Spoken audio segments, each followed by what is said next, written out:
Ganito ba talaga ang amoy dito? Ang baho Tumimik ka nga, Abi. Baka may makarinig pa sa'yo.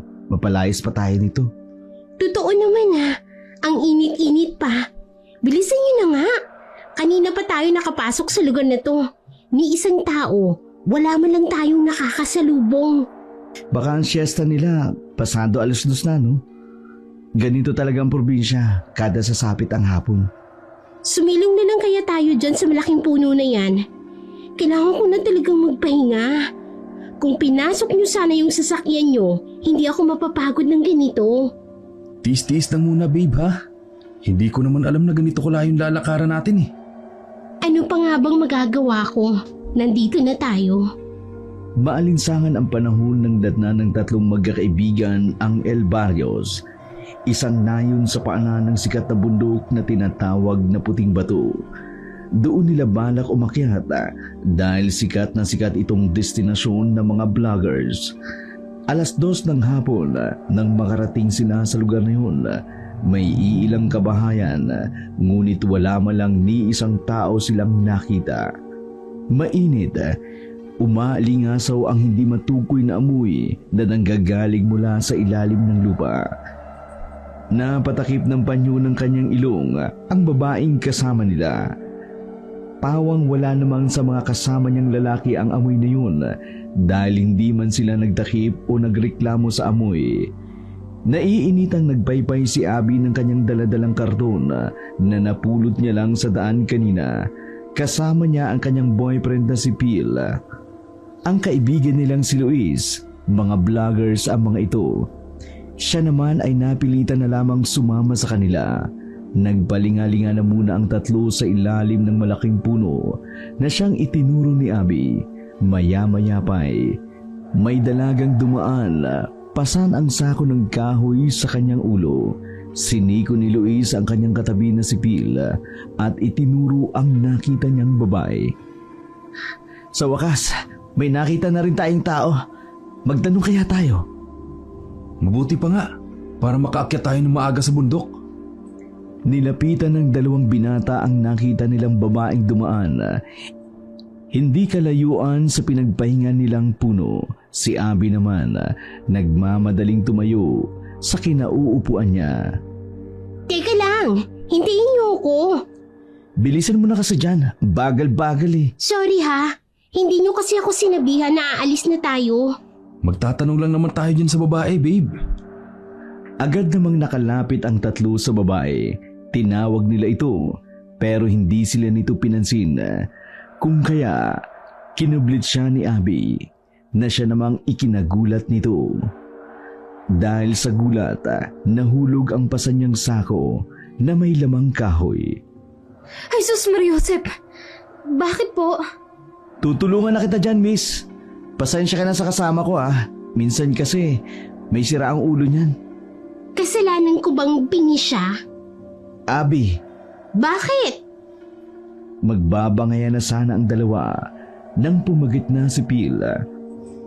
Matapos matulungan ang babae sa nahulog nitong mga kahoy, nagtanong na ito sa kanya. Magandang araw po. Saan po ba ang daan papuntang Puting Bato?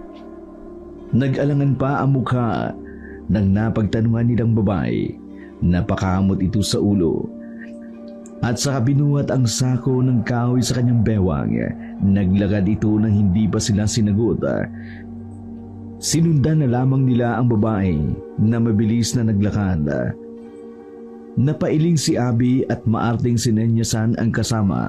Si Luis naman ang kumausap dito. Miss, paturo lang po ng daan. Kanina pa kasi kami naglalakad dito eh. Aakit ba kayo ng bundok? Oo eh. Hindi namin pinapayuhang umakyat kayo ng bundok ng ganitong oras. Magagabihan kayo. By the way, miss, ako nga pala si Luis. Oks lang naman kahit gabihin kami. May dala pa naman kaming tent at balak naming mag-camp kahit sa daan na lang. Kinindatan niya na lamang ito nang hindi tanggapin ng babae ang kamay niya. Pilyo si Luis, walang pinipiling tao. Napailing na lamang si Bill saka tiningnan ang babae. Kayumanggi ang kulay ng kanyang balat, itim na itim ang kanyang mahabang buhok. Naabot sa kanyang pag-upo, bilugan ang kanyang mga mata na nakakulay ng kape.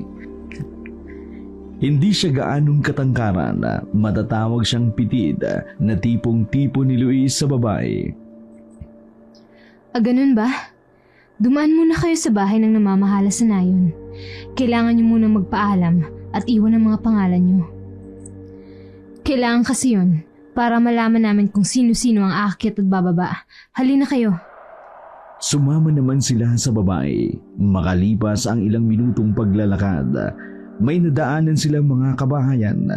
1 metro lang ang layo nito sa bawat isa. Doon ay may nasilayan silang mga tao. Ang iilan dito ay pababa ang kanilang munting kubo. Ang ilan naman tumigil sa kanilang ginagawa upang tingnan sila. Titig na titig ang mga ito sa dayong noon pa lamang nila nakita. Ganito ba talaga ang mga tao dito? Kung makatitig, parang ngayon lang nakakita ng tao. Babe, huwag ka na lang magsalita please. Hindi pa tayo nakakaakyat, baka pinauwi na tayo. Inirapan ng babae ang nobyong naunang maglakad. Sinabayan nito ang babaeng hindi pa nila alam ang pangalan. Kanya itong kinausap pero hindi siya nito pinansin. Si Luis naman, inilabas ang kanyang kamera at nagsimulang mag-video sa sarili. Beam! Hello guys! This is your boys, Luis! I'm here sa paanan ng kilalang bundok sa Puting Bato. Medyo creepy nga lang ang lugar kasi walang masyadong tao. Pero huwag kayong mag-alala kasi naman ang poging kagaya ko hindi nag-iisa. Kasama ko nga pala ang kaibigan kong si Phil. Kanyang inakbayan ang kanyang kaibigan at kumaway naman ito sa kamera. Hello guys, pangsyam na akyat na natin to kasama si Luis. Unang beses naman naming aakyatin ang bundok ng Puting Bato. Samahan niyo kami sa aming destinasyon. Siyempre, hindi naman sasama si Phil kung walang maarte niyang girlfriend, si Abby. Charan! Sa kanya hinarap ang kamera niyang tutok na tutok sa pagmumukha ni Abby. Inagaw nito ang kamera kay Luis at inis na pinatay. Ano ba, Luis? Sinabi ko namang ayokong masama-sama sa vlog mo eh.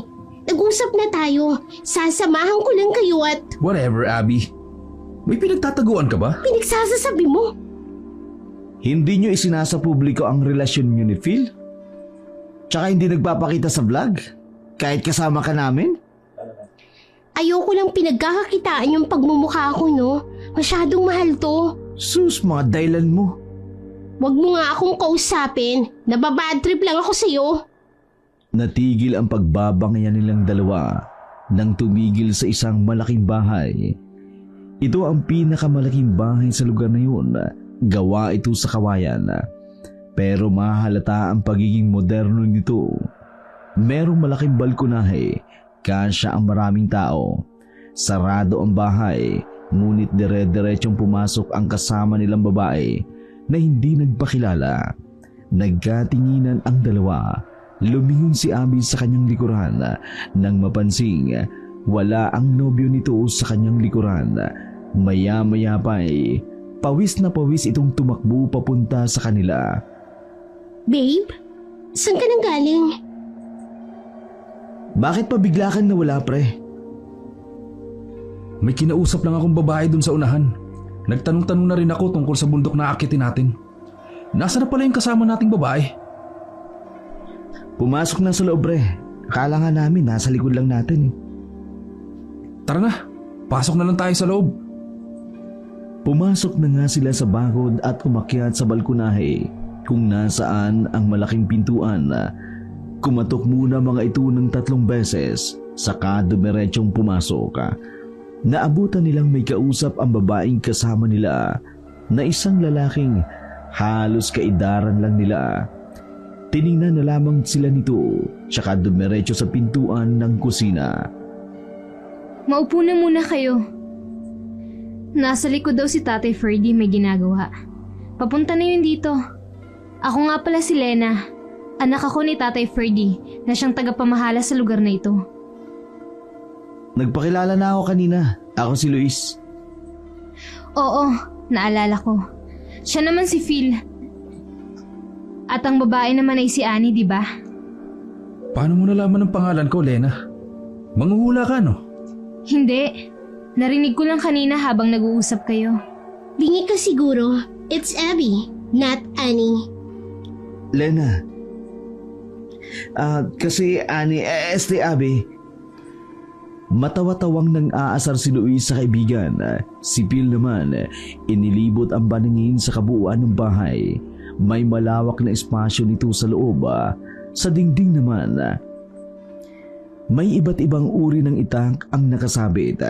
Sasagot pa sana si Abby nang dumating ang isang matandang lalaki. May katandaan ito. Ngunit kapansin-pansin pa rin, malakas ito ayon sa kanyang tindig. Walang bakas ng ngiti ang makikita sa kanyang mukha. May kung anong nakatatakot na aura itong nagpapatahimik kay Abby. Tumikim si Lena upang mapawi ang tensyon sa pagitan ng kanyang tatay at ng mga dayong naroon sa loob ng kanilang bahay. Si Tatay Ferdy pala, Luis, Phil. Tay, sila pala ang sinasabi sa'yo ni Kuya. Yan pong medyo singkit ay si Phil. Yan pong may makapal na kilay ay si Luis. At siya naman po si Annie. Abby po. Abby po ang pangalan ko. Inirapan ni Abby si Lena at pilit na humiti sa matanda. Hindi naman ito pinagtuunan ng pansin ng matanda. Madilim ang mukhang tumingin ito kay Lena. Hindi ba? At sinabihan na kita. Huwag kang magdadala ng tao rito, Lena. Tay, mukha naman po silang mababait eh. Wala naman po yata silang gagawing masama sa bundok. Mawalang galang na po. Kami po ng mga kasama ko ay hiker at mga vlogger na rin po. Advokasya po namin sa vlog namin ang pangalagaan ng kalikasan. Amin lamang pong nais na matuklasan ang bundok ng Puting Bato. Pagkarating po namin sa tuktok ng bundok, ibababa na rin naman po kami. Huwag po kayo mag-alala. O diba tay, sabi ko sa'yo mababait sila eh. Nung vlogger, wala akong alam sa sinasabi ninyo. Hindi kayo pwede doon. Umalis na kayo rito. Tay Ferdy, nagbibideo lang po kami para matuklasan ang buhay dito sa bundok na pinapangalagaan po ninyo. Sa paraan din pong yun, hindi na po mangangahas ang ibang umakit pa roon. Pangako po, wala po kaming gagalawin doon. Lihim na napairap si Abby sa narinig. Alam kasi nito na hindi yun ang gagawin nila sa itaas ng bundok. Tay, narinig niyo yun? Hindi ako pumapayag. Tandaan nyo yan. Hindi ligtas ang bundok sa ganitong oras. Sanay po kaming umakyat sa bundok. Pangako po, wala pong mangyayaring masama. Wala nang nagawa ang matanda sa pagpupumilit ng mga dayo, maging ang anak nito. Ibinigay niya na lamang ang isang blue na logbook na siyang tinanggap ni Phil. Makapal ito at halatang marami talaga ang umakyat sa bundok.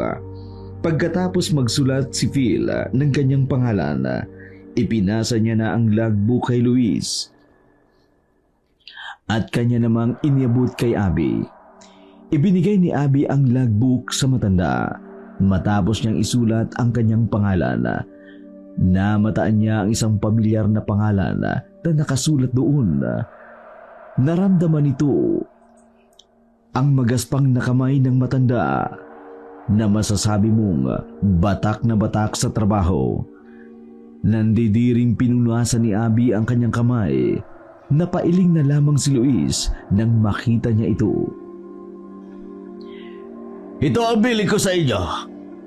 Huwag na huwag ninyong iiwanan ang kahit anumang kalat ninyo doon o kung anumang pagmamayari ninyo. Naiintindihan nyo ba?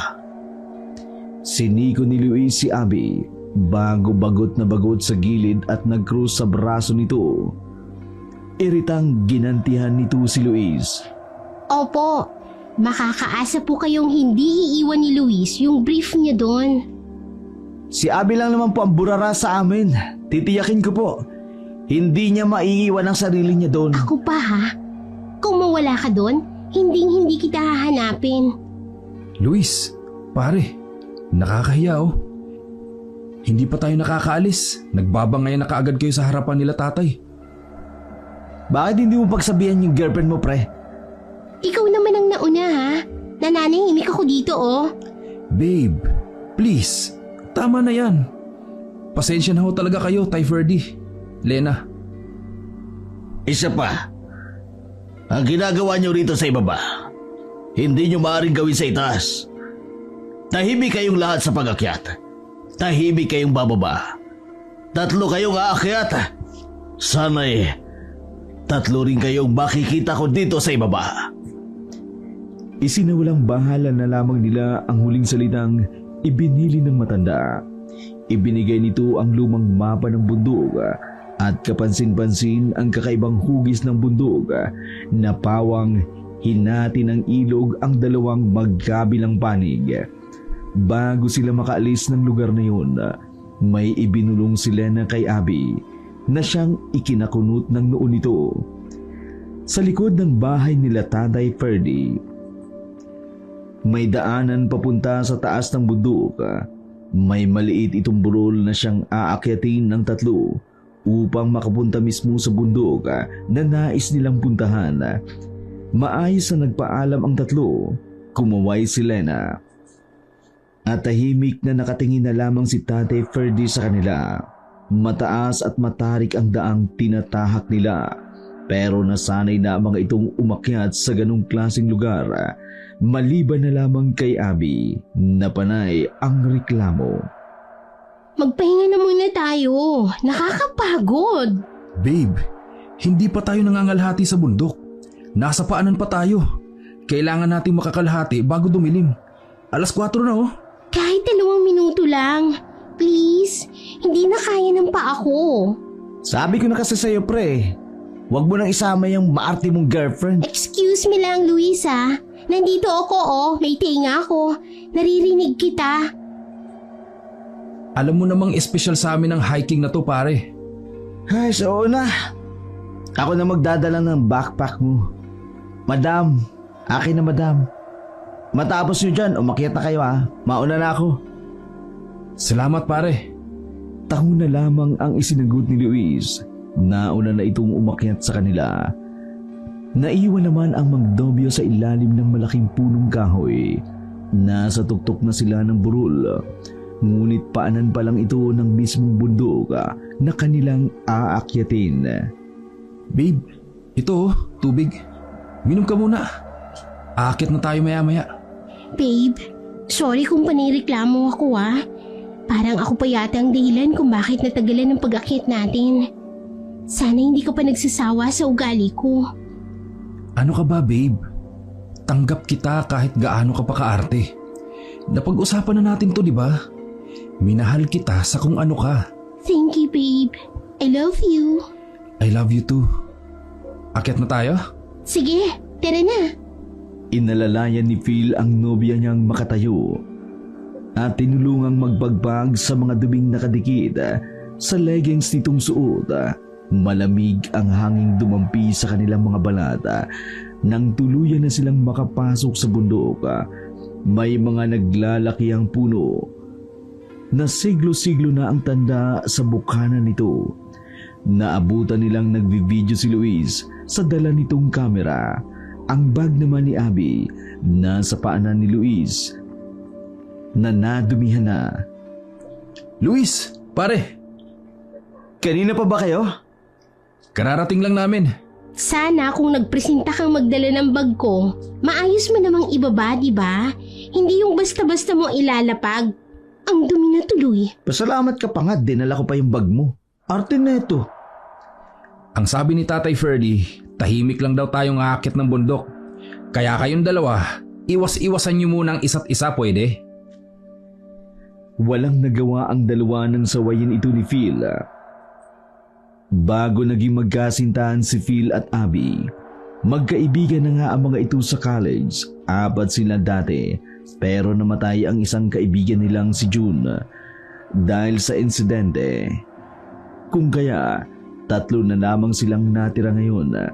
Noon pa man, madalas na ang pagbabangayan ng dalawa. Tanging si June lang ang nakapagpapatahimik dito. Samantalang si Phil naman, tahimik at seryoso sa grupo. Nang mawala si June, ito na ang taga-awat nila.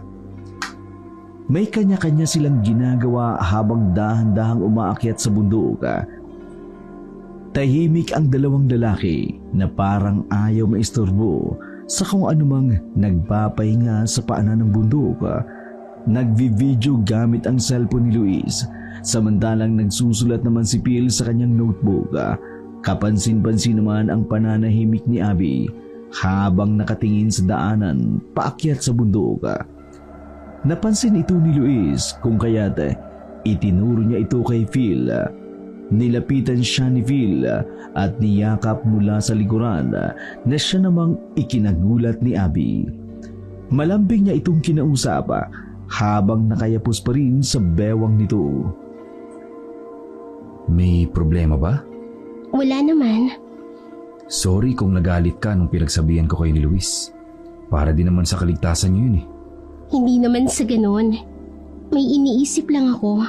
Ano yun? Huwag mo akong pagtatawanan ha. Hindi. Promise. Alam mo ba yung feeling na parang nakapunta ka na sa isang lugar? Pero ang totoo, hindi pa. Yun yung nararamdaman ko ngayon eh. Baka deja vu, babe. Yun lang ang explanation dun. Iba ito eh. Pamilyar ako sa lugar na to. Pero hindi ko maalala kung nakapunta na ba ako rito. Pagod lang yan. Halika na. Nakakyat na si Luis. Tayo na lang dito naiwan. Palingon-lingon si Abby sa kanyang likuran nang may maramdaman siyang nakatingin sa kanila.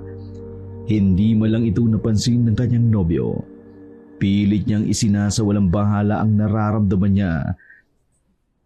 Naabutan nila si Luis na nagpapahinga sa isa sa mga ugat ng naglalakihang puno. Tumindig nga ang balahibo niya sa batok. Nang may nakita siyang itim na nilalang na pulang-pula ang mga mata sa likod ni Luis, mabilis itong napayakap kay Phil. Babe, nakita mo ba yun? Sabay turo sa dago kung saan nakita niya. Walang tao roon, pero bali ang sanga ng maliit na kahoy. Saan? Wala naman ah. Naku Abby, guni-guni mo lang yan. Magpahinga na lang tayo, maya-maya. Makakahanap tayo ng pwesto para sa tent natin. Magpapatuloy na sana sa paglalakad si Luis nang tumunog ang kanyang cellphone. Nang kunin niya ito sa kanyang bulsa, nagsalubong ang 2 niyang kilay. Sa mukha pa lang nito, mukhang nakatanggap na ito ng hindi kaaya-ayang mensahe. Inis na kinamot nito ang kanyang ulo. Bad trip talaga, oo. Bakit? Anyari? Nag-message si boss. Kailangan daw bumalik na ako. May emergency meeting daw kami. Akala ko ba naka-leave ka? Sick leave lang pare. Nahuli niya ako eh. Nakalimutan kong i-hide sa kanyang story ko. Nung nasa sakyan tayo kanina. Malas naman oo. Bumaba ka na lang muna. Baka mawalan ka pa ng trabaho eh. Sure ka ba pre? Oo naman. Walang problema. Salamat talaga. Aakyat na lang ako bukas. Maabutan ko naman yata kayo. Huwag muna kayong tumuloy ha. Bumaba na lang muna kayo at doon kayo magtayo ng tent sa paanan. Dito na lang kami magtatayo ng tent ni Abby pare. Sayang kasi inakyat namin. Antayin ka na lang namin dito. Nagyakap ang 2 at tinabik naman ni Luis ang balikat ni Abby. Tango ang iginawad ni Abby sa kaibigan. Bumalik ka ha. Isusumbong talaga kita sa nanay mo na nagchochongki ka ng college kapag hindi ka bumalik dito. Hanggang ngayon? Yun pa rin yung ginagamit mong panakot sa akin? Oo naman. Ewan ko na lang kung anong reaksyon ng nanay mo kapag nalaman niya na yung paborito niyang anak ay muntik nang maging adik nung araw. Oo na. Huwag kang mag-alala, babalik ako. Phil, baba muna ako ah. Nang makaalis na si Luis, nag-set up na ng tent ang magkasintahan. Paggabi na rin kung kaya't hindi na sila sumubok na magpatuloy na umakyat pa. Madilim na nang matapos nilang itayo ang tent. Kinain nila ang baon nilang niluto bago umakyat sa bundok.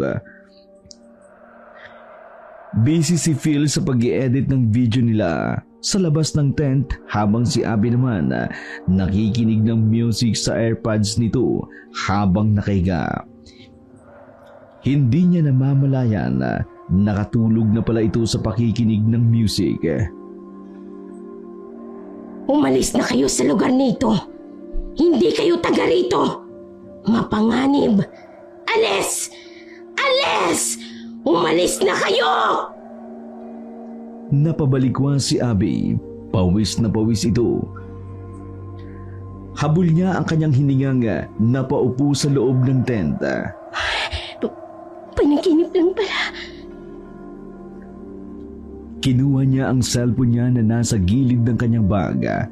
Walang signal. Mga 10:00 na ng gabi. Tulog na si Phil sa tabi nito. Hindi niya na ito ginampala. Saka lumabas ito ng tent para magpahangin. Malakas ang hangin dumampi sa kanyang banata. Ang tanging nagbibigay ilaw sa kanya ay ang bilog na buwan. Napabuntong hininga ito. Malayo pa ang aakyatin nila. Sadyang aakyatin nila ang bundok na yun para salubungin ang 3 anibersaryo nilang magkasintahan. 3 taon din mula nung mamatay ang kaibigan nila sa aksidente. Ang bundok ng Puting Bato ay pinaniniwalaang nagbibigay ng kahilingan sa mga taong pumupunta roon. Malakas ang paniniwala nila na kung mapupuntahan nila ang batis kung saan naruroon ang Puting Bato, mahihiling nilang bumalik sa kanila ang matagal nang namayapa nilang kaibigan. Nadala nila ang abo nito. Palakas ng palakas ang tunog ng kung anumang ibong lumilipad. Papalapit na papalapit ito. Lipad ng lipad. Pero hindi niya ito makita. Nagtayuan ang mga balahibo niya sa katawan. May nangingibabaw na mainit na dampi ng hangin sa kanyang batok. Pikit mata niyang sinuntok ang sinumang nasa likod nito. Aray! Babe, ayos ka lang ba? Bakit ka nandito? Ha? Saan ba dapat ako? Sinong kasama ko sa tent kanina? Anong kasama? Hindi pa naman ako pumasok. Naglibot-libot muna ako dito sa malapit matapos kong mag-edit. May nakita akong ilog na pwede nating paliguan bukas. Pagod lang yan. Baka biglang natin nakita mo. Nanahimik si Abby. Alam niyang si Phil ang katabi niya kanina. Hindi si Phil ang tipo ng taong magsisinungaling sa kanya pagdating sa ganung bagay. Naguguluhan siya simula nung nasa nayon pa lamang hanggang sa pag-akyat nito. Dumagdag pa ang sinabi ni Lena sa kanya kanina. Ayon dito, ay masaya siyang makita siyang muli. Naging palaisipan iyon sa kanya. Dahil ito ang unang beses na nakita niya ang dalaga, maging ang mapunta sa lugar na yun. Itinapon ni Phil ang using na sa bibig nito at tinapakan. Pumasok siya sa loob ng kanilang tent at nahiga. Tiningnan nito si Abby na nasa labas ng tent. May malalim pang iniisip. Babe? Abby? Baby? Hindi siya sinagot ni Abby, kung kaya't ginapang niya ang tent at inabot ang isang paa nito. Pucha! Phil! Anak ng pucha naman oo. Huwag kang magugulat ng ganon. Babe, kalma. Kanina pa kita tinatawag eh. Mukhang malalim ang iniisip mo ah.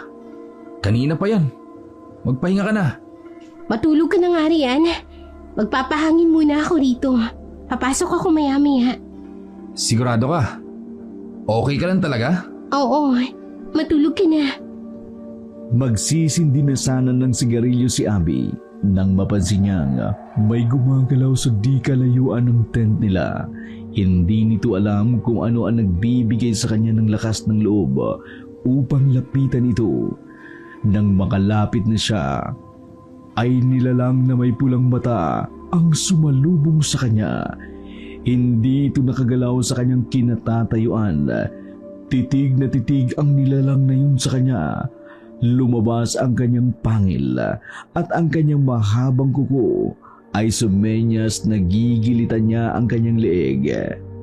Hindi tanga si Abby para hindi niya malamang balak siyang patayin ng nilalang na yun. Takot na takot ito at halos nanginginig ang kanyang mga tuhod. Nabawasan na lamang ang takot nito nang marinig niya ang boses ng kanyang nobyo. Tumakbo ang nilalang na yun palayo nang marinig niya ang boses ni Phil. Abby, pumunta ka dito sa ilog. Dali! Phil, anong ginagawa mo dyan sa ilog? Nasaan ka, Phil? Nandito ako sa ilog, Abby. Lumapit ka dito. Hindi na nito halos makita ang daan. Ang kakarampot na liwanag mula sa buwan ang siyang naging gabay ni Abby upang tahakin ang lugar kung saan naggagaling ang boses ni Phil. Sinundan ni Abby ang boses ng kanyang nobyo. Nanginginig ang kanyang mga binti, ngunit hindi ito naging hadlang upang hindi niya siya puntahan. Lumapit ka pa, Abby. Malapit ka na. Phil! May humablot ng malakas sa braso ni Abby na siyang ikinagulat nito. Ang kanyang nobyong si Phil, hingal na hingal ito at may galit na pag-aalala sa kanyang mga mata. Abby, anong ginagawa mo dito? Akala ko ba nagpapahangin ka lang? Bangin na to, oh! Nanlaki ang mga mata ni Abby nang tingnan nito ang kanyang tinatapakan. Isang maling galaw niya lamang, mahuhulog na siya sa bangin. Umiyak siyang nagsumbong sa kanyang nobyo. Phil, hindi ko alam. Hindi ko alam, Phil. Natatakot ako. Nanlambot ang ekspresyon ng mukha nito at inakay ang nobya pabalik sa kanilang tent. Umiyak nang umiyak si Abby habang nakayakap sa bisig ng kanyang nobyo. Tahimik itong hinahaplos-haplos ang likod ng umiiyak na si Abby. Basang-basa ang damit ni Phil mula sa mga luha ni Abby. Lumipas ang ilang minuto bago ito magsalita. Hindi na ito umiiyak, ngunit sinisinok ito habang nakayakap sa kanya. Sinuklay niya ang mahabang buhok nito habang nakayakap naman si Abby sa kanya. Kumusta ka? Ayos na bang pakiramdam mo? Hindi ko alam, Phil. Natatakot pa rin ako. Ano bang nangyari kanina? Bakit napunta ka sa gilid ng bangin? Niyakap na mahigpit ni Abby ang nobyo at humagulhol. Shhh! Huwag kang maingay. Baka may makarinig sa'yo. Itulog na lang natin to. Bukas, wala na yan. Nakatulugan ni Phil ang basang damit nito habang nakayakap sa kanyang nobya. Nagising kinabukasan si Phil dahil sa mga huli ng mga ibon. Wala na si Abby sa kanyang tabi. Pupungas-pungas itong tumayo palabas ng kanilang tenda nang maabutan niya si Abby na nakangiti. Kausap nito si Luis na may dalang kape at pandesal. Ibang-iba ito sa Abby na nakita niya kagabing umiiyak sa kanyang mga bisig. Masigla itong nakikipag-asaran kay Luis. Kung alam ko lang na yun na lang yung natitirang allowance mo noon, hindi na siguro kita siningil ng 200. Ang buraot mo kasi. Kahit anong pagmamakaawa ko sa iyo noon Iyon lang na kasi yung natitira kong baon. Di ka pa nakinig. Bali-balita nga kasing nagchuchonki ka noon. Di ba matik na kapag nagchuchonki, maraming pera. Pinutol ni Phil ang asaran ng dalawa. Nakipag-fist bump ito sa kanyang kaibigan, saka hinalikan ang noo ng nobya. Kanina ka pa ba dito, pare? Mga ilang minuto rin. Ang lalim ng tulog mo eh. Akala ko nga nakaalis na kayo. May nangyari kasi kagabi. Ayos ka na ba, babe? Oo naman, huwag kang mag-alala. Matamis nitong niditian ang nobyo na siya namang ikinataas ng kilay ni Luis. Hoy, anong nangyari kagabi? Nawala lang ako, may kung ano lang nangyaring kababalaghan ha? Literal na kababalaghan, pare. Tumayo ka na dyan at tulungan mo ko ditong iligpit yung tent. Kinulit ni Luis ang kaibigan na tungkol sa nangyari. Tahimik lang itong nag-ayos ng mga gamit nila. Maging si Abby, kumain na rin ng pandesal. Hindi nito pinalampas ang pangungulit niya. Tinarayan na lamang ito ni Abby at walang nagawa si Luis kung hindi tumahimik na lamang. Iniligpit na nila ang kanilang tent. Nagsimula na rin silang maglakad paakyat ang bundok. Ay, naalala ko lang. Nagkita pala kami ni Lena kanina. Ay sabi niya, dumaan daw tayo sa bahay nila bago tayo umuwi. Ganun ba? Sige, dumaan tayo dun mamaya. Pero ano ba talaga nangyari kagabi, pre? Ang kulit mo talaga. Sige na, sabihin mo na. Hindi ako matatahimik kung hindi ko malalaman kung anong nangyari kagabi. Walang nagawa si Phil, kundi ikwento na lang ang nangyari ng gabing yun. Patangu-tangu si Luis sa kanyang naririnig. Paano ka nga palang napunta sa lugar na yun, Abby? May nakita akong gumagalaw sa hindi kalayuan ng tent. Pinuntahan ko yun. Tsaka nakita ko ulit yung nilalang na may pulang mata. Mukhang tao nga yun eh, pero itim na itim ang katawan. Matatalim ang mga pangil nito, maging ang kanyang mga kukong mahaba. Siyempre hindi na ako nakagalaw. Nakahinga lang ako ng maluwag nang marinig ko yung boses ni Phil. Pinapupunta niya ako sa ilog. Nagulat na lang ako nang may humila sa braso ko. Doon ko nakita si Phil na nag-aalala. Hindi mo ba naalalang nasa tent ng mga oras na yun si Phil? Makakapag-isip pa ba ako noon kung natatakot na ako? Nako, ayan ka na naman sa pagmamaldita mo. Kaya ka inaaswang eh. Aswang, pare? Oo, inaaswang yung nobya mo, pre. Dalawa ba naman ang nagparamdam sa kanya eh? Ano bang pwede kong gawin? Wala, tumahimik ka na lang at huwag mo silang pansinin. At bumaba ka sa bundok, mamili ka. Ayoko nga. Gusto ko pang makita si June. Natahimik ang dalawang lalaki sa sinabi ni Abby. Doon niya rin namalayan ang kanyang sinabi. Tahimik itong naglakad paakyat ang bundok. Si Phil ang bumasag ng katahimikan. Hindi pa tayo sigurado na mabubuhay nga natin si June. Huwag muna kayong umasa, ha? Alam naman namin yun. Ilang beses na kayong umakit ng bundok. Baka dito na natin mahanap ang sagot. Tinapik na lang ni Luis ang balikat ni Abby na may tipid ng ngiti sa mga labi. Hindi nagtagal. May nakita silang ilog sa di kalayuan. Kanila itong pinuntahan upang maghilamos. Mababaw lang ito, ngunit mabilis ang agos ng tubig. Sa kabilang dako naman ng ilog, may mga punong nakapalibot doon. May naaninag silang bahay na kubo na may usok na nanggagaling sa kusina nito. Mukhang may tao. Pumunta kaya tayo ron? Hindi naman yung pinunta natin dito. Huwag kayong magpapadala sa mga yan. Anong ibig mong sabihin? Malay mo, aswang mga nakatira dyan. E di nala pa tayo. Paano kung tao? Tao rin bang nakatira at narinig mo kagabi? Huwag mong ibalik yun. Nag-iingat lang naman tayo. Bilisan nyo na lang. Para maaga tayong makaakyat sa bundok. Hindi pa sila nakakaalis nang may namataang babae si Abby sa kabilang dako. Pinaliit niya ang kanyang mga mata upang makita ng maayos ang babae. Kumakaway ito sa kanila. Nakikita niyo ba yung babaeng yun?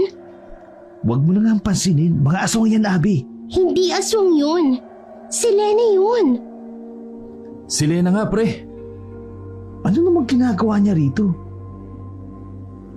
Nakangiting lumapit sa kanila ang babae. Nakasuot ito ng puting kamiseta at kupasing maong na pantalon. May suot din itong salakot na madalas gamitin ng mga magsasaka. Akala ko ay namamalikmata lang ako. Kayo pala talaga. Saan ka ba nang galing, Lena? May bahay ba kayo rito? Naku, wala. Kubo meron. Imbakan ng ani ni tatay at nangiilang prutas at gulay din. Sakto nagluto ako. Gusto niyong dumaan muna? Wag na, Lena. Salamat na lang. May baon naman kaming pagkain eh. Tubig. May malinis na balon doon sa kubo namin. Doon kami kumukuha ng tubig. Excuse me, yan ang hindi ko tatanggihan. Paubos ng tubig namin at baka malayo pang papunta sa tuktok. Saan ba ang daan papunta sa kubo niyo, Lena? Halikayo, dito ang daan. Aalma pa sana si Luis. Ngunit sumunod na si Phil sa nobya. Wala itong nagawa, kundi sumama na lang din sa kanila. Dumaan sila sa ilog. Bago pa itutuloy ang nakatawid, naamoy nila ang masangsang na amoy na yun na kanilang nadatnan sa bayan ng El Barrios. Agad namang napatakip ng ilong si Abby. Nginitian na lamang siya ni Lena. Mabaho ba? Oo eh, ganito rin ang naamoy ko kahapon. Papasok pa lang kami sa bayan niyo. Matagal na naming naaamoy yan. Hindi nga lang namin pinapansin kasi nakasanayan na. Ano bang pinagmumula ng amoy niyan? Malansa na hindi ko maintindihan eh. Nung una, akala namin gamot lang para sa mga peste sa palayan. Pero noong nagtagal, hindi na nag-i-spray si tatay ganun pa rin ang amoy. Kaya hinayaan na lang namin. Malawak ang palayan nila Lena nang masilayan nila ito mula sa kubo. Sa harap kasi nito ay ang mismong palayan nila. Hindi nga lang palay ang kasalukuyang nakatanim doon. Ang kanilang nadatnan, ang sabi ni Lena, tinataniman muna nila ng mugo ang lupa upang hindi masayang ang patabang naroon sa ilalim nito. Matapos magsalok ng tubig sa balon, ay nagpaalam na ang tatlo para ipagpatuloy ang kanilang pag-akyat sa bundok. Aalis na sana sila nang pigilan sila ni Lena. Teka, Bakit, Lena? Aalis na kami. Hindi mo naman kami mapipigilan sa desisyon namin. hindi naman sa ganun. Pwede ba akong sumama sa inyo? Nagkatinginan ang tatlo sa sinabing yun ng babae. Hindi nila magagawa ang ritual ng pagbuhay kay June kung nandoon si Lena. Baka pigilan pa sila nito. Wala ka bang gagawin sa inyo? Baka hinahanap ka na sa baba. Naku, yun lang pala. Huwag kayong mag-alala. Lagi akong wala sa bahay, kaya hindi ako madalas hanapin sa amin.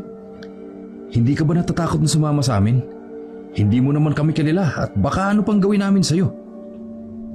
Natawang inayos ni Lena ang bag nito. Desidido siyang sumama sa grupo. Ano naman ang gagawin niyo sa akin? Marunong akong kumilatis ng tao. Kaya alam ko rin hindi kayo masama. May tinatago, oo, pero masama, hindi. Ginitian niya na makahulugan ang tatlo na siya namang ikinakunod ng noon ng mga ito. Anong ibig mong sabihin? Halina kayo, para makita niyo na agad ang kaibigan niyo. Hindi ka namin maintindihan, Lena. Hindi ba't gusto niyong buhayin ang kaibigan niyong dala-dala niyo rito? Hindi totoo yan. Hibang ka ba? Ano bang pinagsasasabi mo, Lena? Sa akin pa ba kayo maglilihim? Unang pagkakita ko pa lang sa inyo ay naaamoy ko na ang abo ng kasama niyo. Nagkatinginan ang magkaibigan. Nanginginig na umatras si Abby palayo kay Lena. Kinuha naman ni Luis ang nakita niyang itak na nakasandal sa gilid ng kubo. Itinutog niya ito kay Lena. Mas lalong lumaki ang ngiti sa labi. Kinuha niya na lamang ang bag at inayos ito. Isinukbit sa kanyang balikat. Nilambasan niya ang tatlong natatakot sa kanya. Hindi ako aswang o kung anumang masamang nilalang ha. Nililinaw ko lang. May lahi kaming albularyo. Malakas ang pangamoy ko. Kung kaya naamoy ko, ang mga kakaibang amoy na bago lang sa akin. Totoong hindi ka aswang? Hindi nga. Ano ba ang dapat kong gawin upang mapatunayan ko sa inyong hindi ako aswang? Takot ang aswang sa asin. May asin ba kayo rito? Ano bang klaseng tanong yan, Luis? Sa tingin mo ba, mag-iimbak ng asin ang aswang kung aswang nga siya? Naninigurado lang. Malay ko ba kung tatanga-tangang aswang siya? My God, Luis! Mag-isip ka nga! Awat na muna kayo sa pag-aaway niyong dalawa ha. Hindi ako aswang. Maraming asin dyan sa lagayan. May bawang din kami at kahit tingnan mo pa, may buntot pagi kami nakasabit sa kisame. Napatingala naman sila sa kesame at nakita nga nilang may mahabang buntot doon. Nagulat sila sa pagbagsak ng takip ng kaldero. Si Phil iyon na isa-isa niyang binuksan ang takip ng kalderong naruroon. Puno nga ng asin ang lagayan nila. Maging ng bawang. Hindi tayo na kasi siguro, Phil. Tama na nga yung pagkapraning nyo. Malis na tayo. Masiglang naglakad palabas si Lena. Nagamang ito sa labas ng kubo at hinintay na makalabas ang tatlo. Bago isinaradong mabuti ang pintuan, hindi na sila dumaan sa ilog na dinaanan nila kanina. Bagkus ay dumiretso sila sa likod ng kubo na kung saan may daanan papunta sa tuktok ng bundok. Tahimik silang naglakad. Panakanakang tinitingnan nila ang babaeng nasa una nila na may dalang itak at masayang sumisipol. Napansin ng babae ang tingin ng mga ito, kung kaya't napahinto ito sa paglalakad at hinarap sila. Natatakot pa rin ba kayo sa akin? Paano kung oo? May magagawa ka ba? Abi, ang bunganga mo talaga kahit kailan, no? May gusto pa ba kayong malaman tungkol sa akin? Para naman hindi kayo umastang ganyan. Bakit gusto mo kaming samahan sa tuktok? Kahapon lang parang nag-aalangan ka dalhin kami sa bahay nyo. Nagsimula ng maglakad si Lena at kanila naman itong sinundan. Malapit na sila sa bukana ng tuktok ng bundok. Hingal na hingal ang mga ito. Ngunit nangingimbabaw pa rin ang pag-iingat nila sa dalaga. Iba kasi ang naamoy ko sa inyo nung una ko kayo makita. Pero nang magtagal, natiyak kong mabait kayo. Hindi ba't pinilit ko si tatay na baakyatin kayo sa bundok? Ano bang gusto mo makuha sa amin, Lena? Nagulat si Luis at Abe sa diretsahang tanong ni Phil.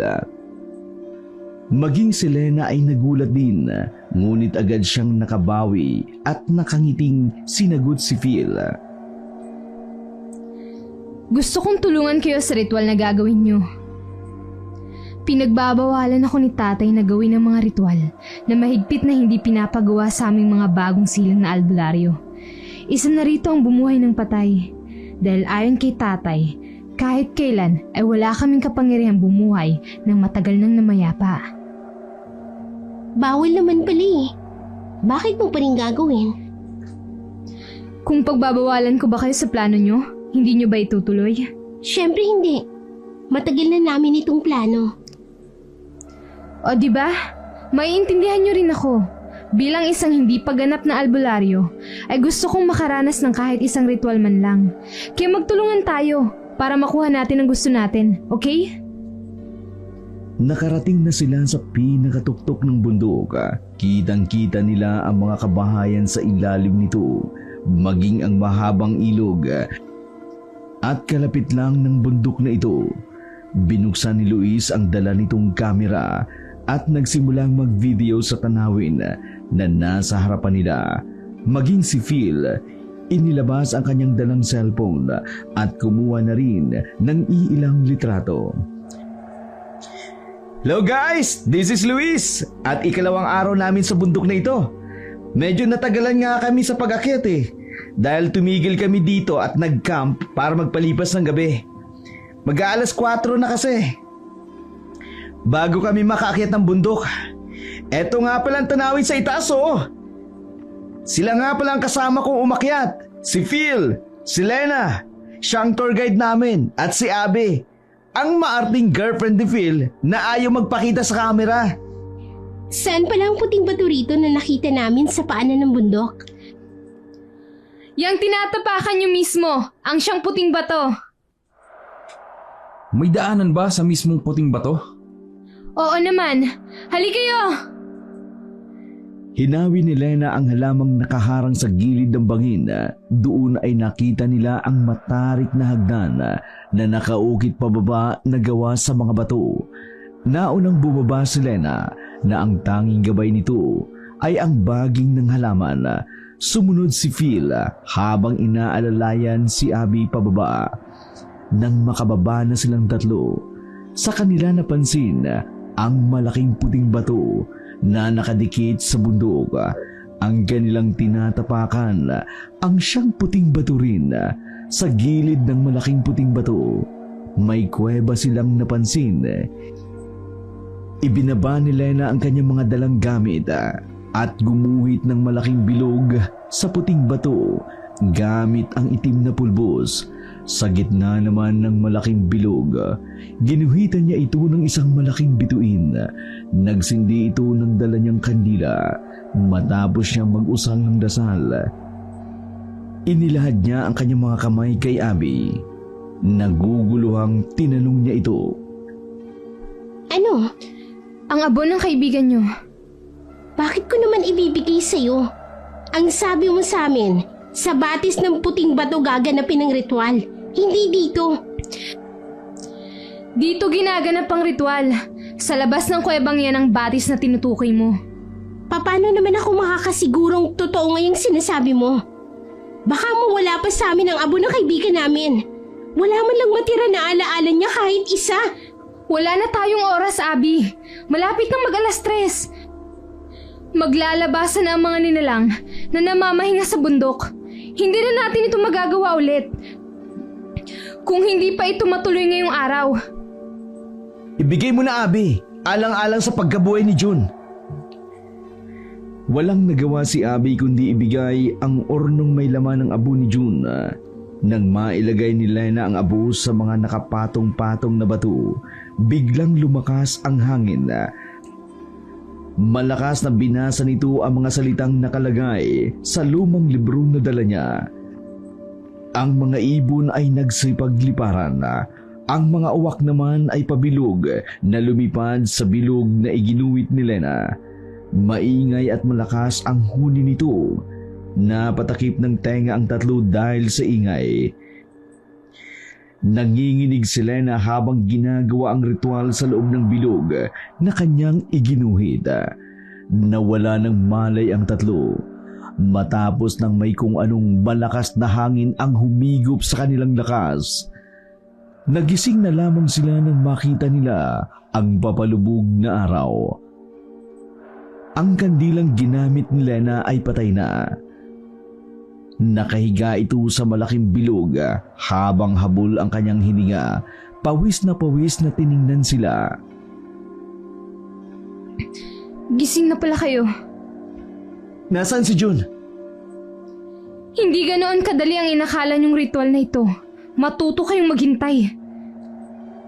Galit na sinugod ni Abby si Lena sa loob ng malaking bilog na yun. Tinulak siya ni Lena palabas. At kahit nangihina ay tumayo ito at lumabas sa ginagawa niyang bilog. Huwag kang papasok dito kung gusto mo pang umuwi ng buhay. Huwag mo kaming pinaglololoko, Lena. Nasaan si June? Nasaan ang abo niya? Kahit ang abo niya man lang, Lena. Nagmamakaawa ako sa'yo. Wala akong makukuha kung lolokohin ko kayo, Abby. Wala na dito ang kaluluwa ni June. Umalis na tayo rito. San mo naman kami dadalhin, Lena? Hindi pa ba sapat sa'yo na kinuha mo ang abo ng kaibigan namin? Wala rito ang kaluluwa niya. Sumama kayo sa akin. Dadalhin ko kayo sa kanya.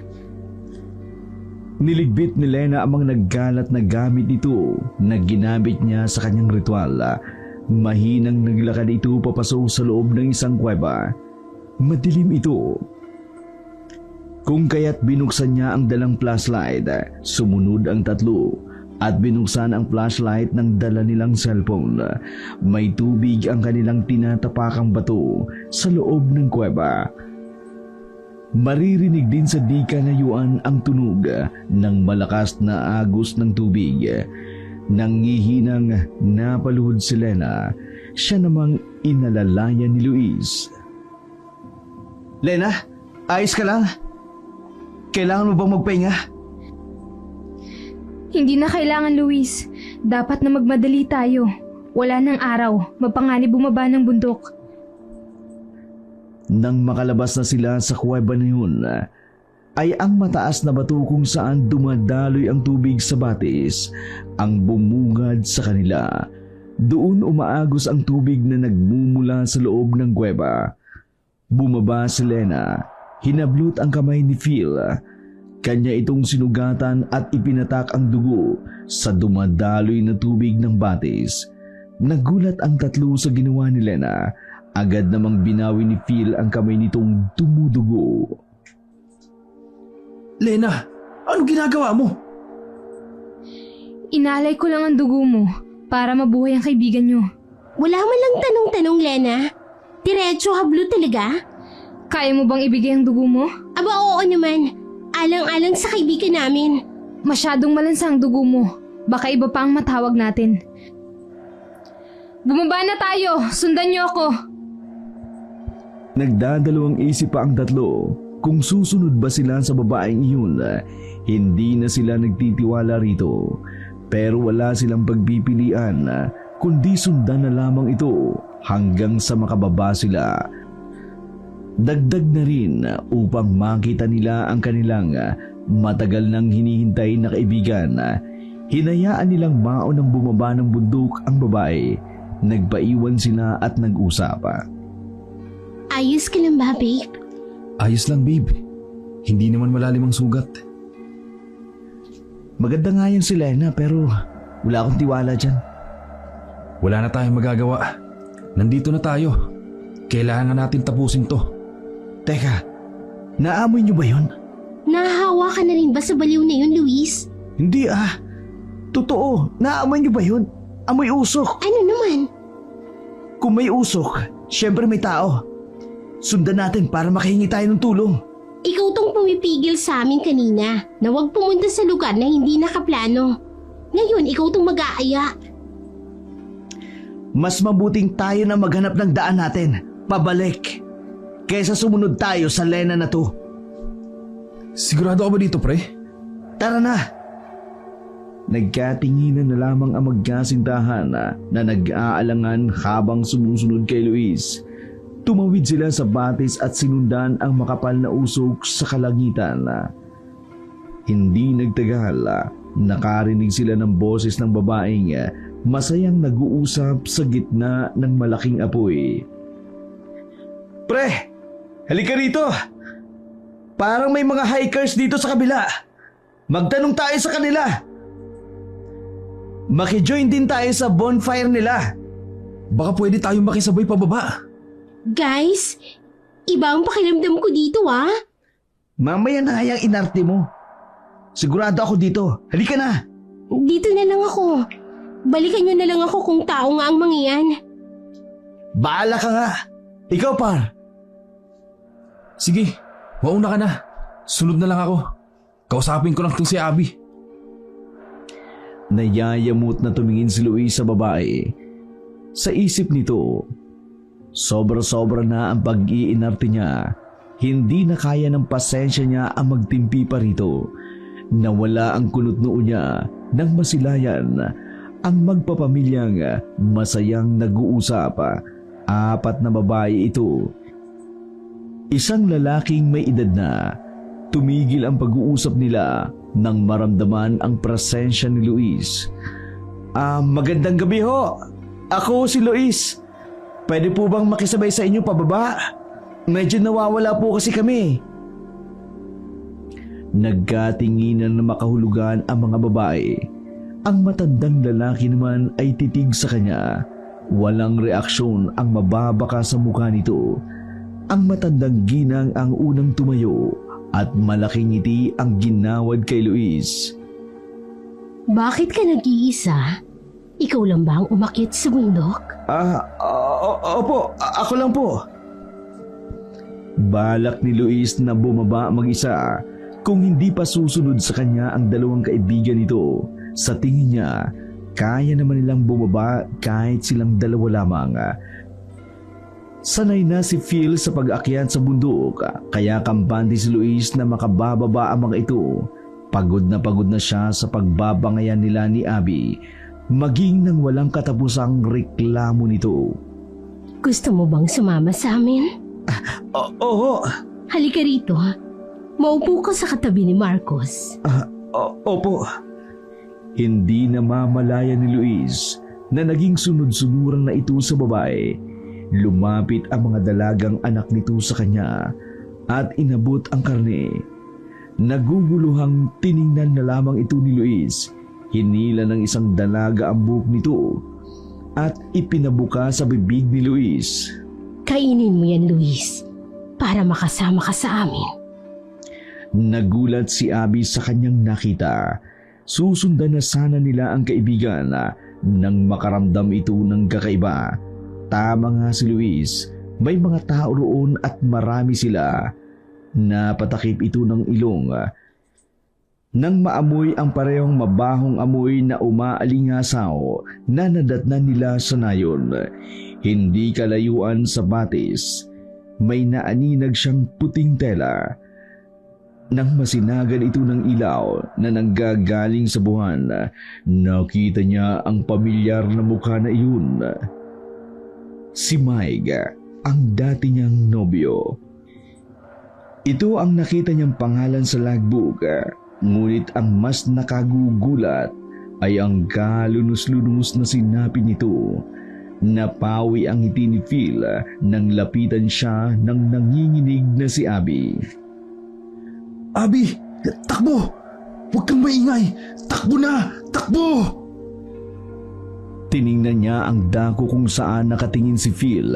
Nanlaki ang mga mata niya habang nakatingin sa parehong dako kung saan nakatingin ito. Katawan iyon ni Mike. Punit na punit ang kanyang damit. Wakwak ang dibdib. Gutay-gutay ang lamang loob nito. Napatingin sila sa dako kung saan naruroon si Luis. Wala na ito doon. Ang mas ikinagulat nila ay ang pag-iibang anyo ng 4 na babae. Yun ang nakita niya. Habang paakyat ng bundok, itim na itim at mabalahibong nilalang at pulang-pula ang mga mata nito. Ang kanilang mahabang pangil ay naglabasan. Ang mahabang kuko naman nila ay dire-diretsong ibinaon sa katawan ng matandang lalaking kasama nila. Pinag-agawan nila ang katawan ng matanda. Hayok na hayok ito sa laman.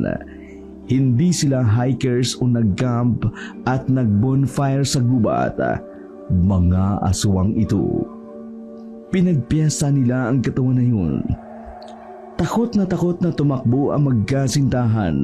Napansin sila ng mga nilalang na yun, kung kaya't mabilis na hinabol sila ng mga ito. Hingal na hingal silang nagtago at nakita nila ang malaking puno. Ayos ka lang ba? Hindi na ako babalik ulit dito, Phil. Kung makababa tayo ng ligtas dito, hindi na talaga tayo babalik. Pangako!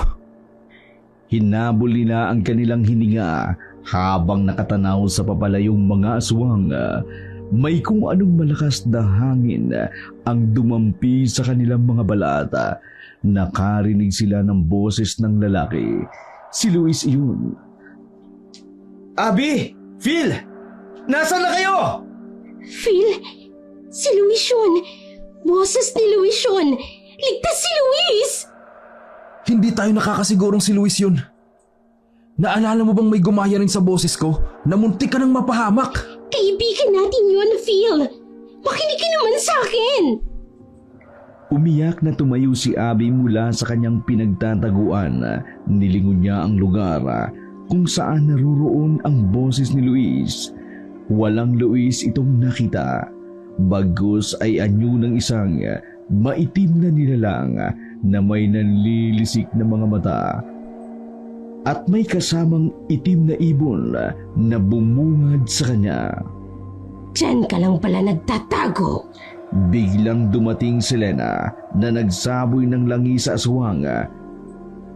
Napaatras ito at ang kanyang alagang ibon ay lumipad patungo sa sanga ng malaking kahoy. Tumakbo na kayo! Diretsuhin niyo ang daan na yan! Huwag kayong lilingon! Bilisan niyo!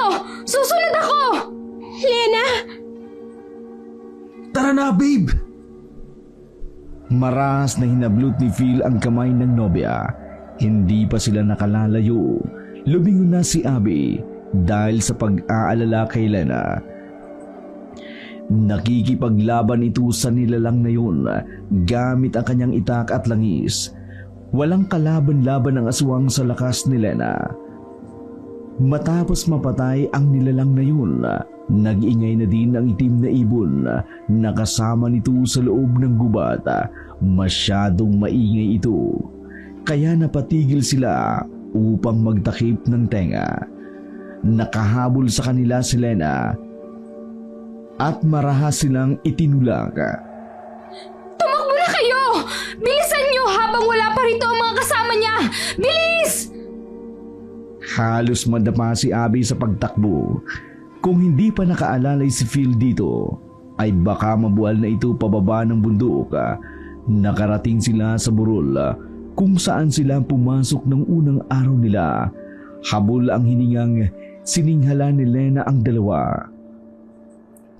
Pinagsabihan na kayo ni Tatay Ferdy, di ba? Na mga hindi niyo dapat gawin. Isiniwalang bahala niyo lamang yun.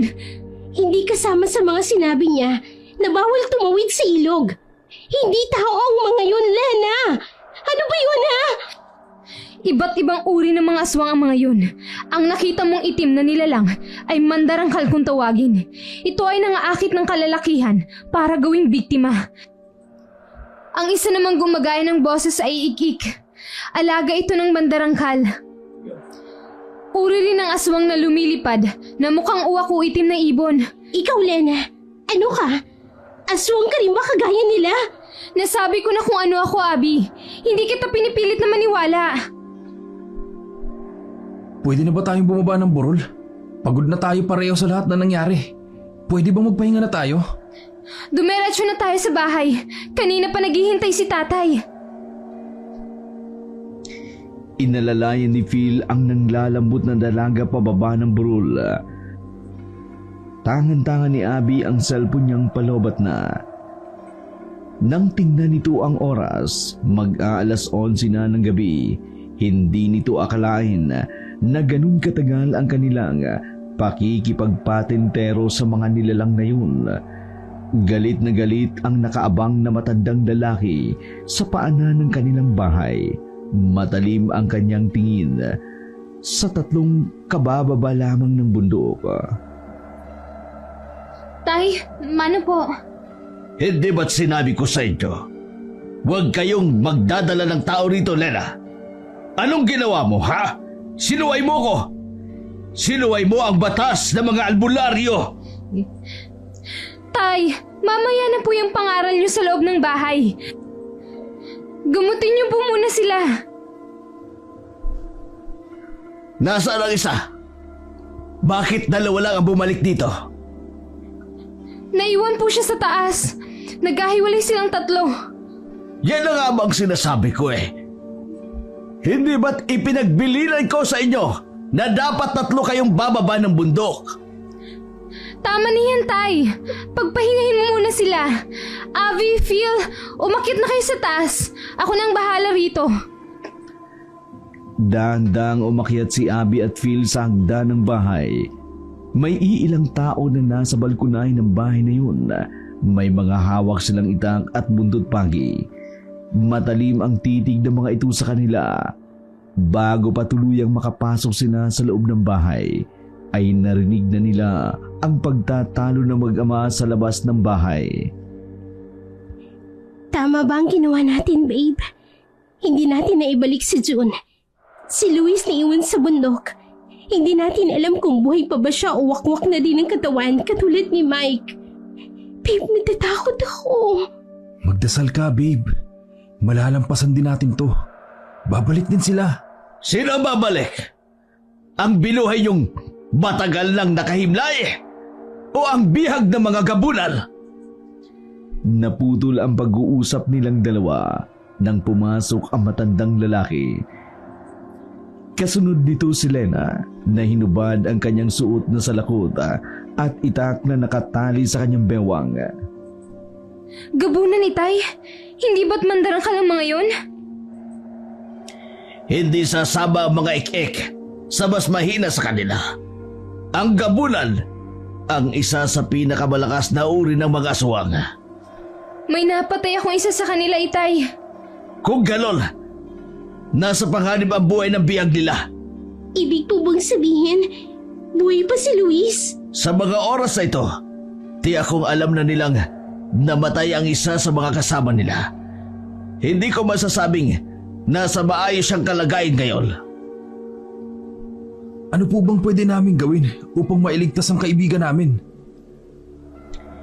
Hindi pinansin ni Tatay Ferdy ang binata. Sinanyasan niya ang isang lalaking nakaabang sa labas ng bahay nila at nag-aabang. Tumango naman ang lalaki at inihanda ang mga kasama nito.